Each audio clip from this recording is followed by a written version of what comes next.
Hello bachchon, let's read this question. The question say that we observe blue color if option A copper electrode is placed in silver nitrate solution, option B copper electrode is placed in zinc sulfate, option C copper electrode is placed in dilute nitric acid, option D copper electrode is placed in nickel sulfate.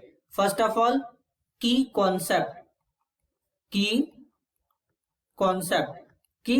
होगा application of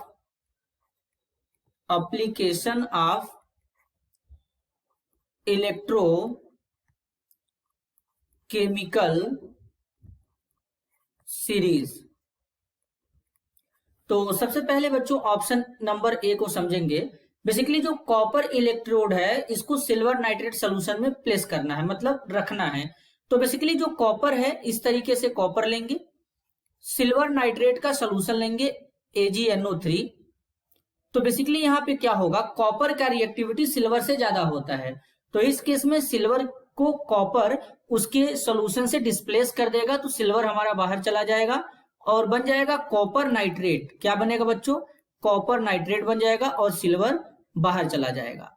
तो अब ये जो copper nitrate है, तो यहां पर जो ब्लू कलर ऑब्जर्व होता है वो होता है कॉपर नाइट्रेट का ब्लू कलर ऑब्जर्व होता है। ब्लू कलर यहां पर कॉपर नाइट्रेट का ऑब्जर्व होता है, क्योंकि इस कॉपर नाइट्रेट के अंदर जो कॉपर होता है ये Cu2+ फॉर्म में प्रेजेंट होता है, जो कि ब्लू कलर का होता है।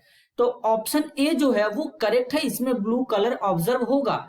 लेकिन अगर बच्चों हम जो ऑप्शन बी में रिएक्शन गिवन है इसको अगर समझें, तो कॉपर इलेक्ट्रोड को जिंक सल्फेट में प्लेस करने के लिए बोल रखा है, लेकिन जबकि जिंक का रिएक्टिविटी कॉपर से ज्यादा होता है, तो यहां पर रिएक्शन पॉसिबल नहीं होगा। तो यहां पर हो जाएगा नो रिएक्शन। तो यहां में रिएक्शन नहीं हो पाएगा, क्योंकि जिंक का रिएक्टिविटी कॉपर से ज्यादा होता है और कॉपर जिंक से कम रिएक्टिव होता है। तो ये कैसे डिस्प्लेस कर सकता है, मतलब नहीं कर पाएगा। तब ऑप्शन सी को ऑब्जर्व करेंगे।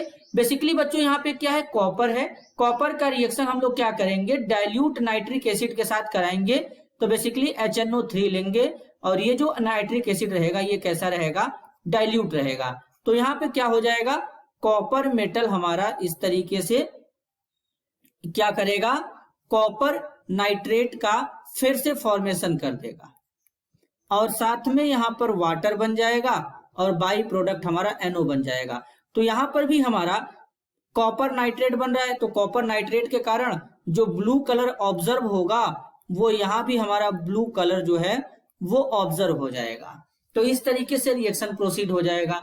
अब अगर ऑप्शन डी की बात करें, तो ऑप्शन डी में बोला जा रहा है कि कॉपर इलेक्ट्रोड को निकल सल्फेट में प्लेस करना है। तो बेसिकली अगर बात करें तो कॉपर का रिएक्टिविटी निकल से कम होता है, तो निकल सल्फेट से निकल को कॉपर डिस्प्लेस नहीं कर पाएगा। तो ऑप्शन डी भी हमारा क्या हो जाएगा, गलत हो जाएगा, इसमें रिएक्शन नहीं हो पाएगा। तो रिएक्शन जब नहीं होगा तो ब्लू कलर ऑब्जर्व नहीं होगा। तो ब्लू कलर कहां कहां ऑब्जर्व होगा, वो ऑब्जर्व होगा ऑप्शन ए में, देन ऑप्शन सी में। तो इस क्वेश्चन के लिए जो करेक्ट आंसर होगा वो होगा ए एंड सी।